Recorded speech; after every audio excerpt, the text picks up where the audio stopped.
భూమి ఏర్పడిన కొత్తలో అది చాలా వేడిగా ఉండేది. మరి అంత వేడి గ్రహం మీదకు నీరు ఎలా వచ్చింది? దీనికి సంబంధించి శాస్త్రవేత్తలు ప్రధానంగా 2 కారణాలను చెబుతారు.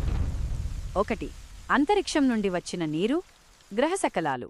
భూమి ఏర్పడిన కొన్ని కోట్ల సంవత్సరాల తర్వాత అంతరిక్షం నుండి అనేక గ్రహశకలాలు, ఆస్ట్రాయిడ్స్ మరియు తోకచుక్కలు, కామెట్స్ భూమిని ఢీకొన్నాయి.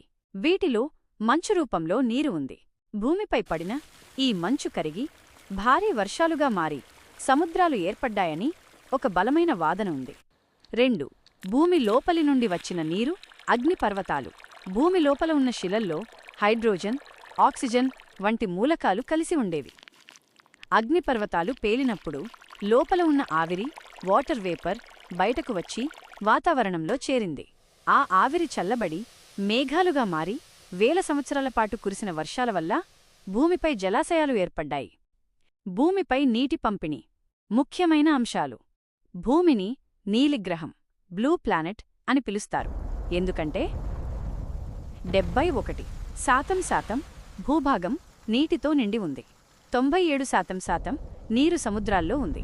ఇది ఉప్పు నీరు, తాగడానికి పనికిరాదు. కేవలం 3% మాత్రమే మంచినీరు, ఫ్రెష్ వాటర్.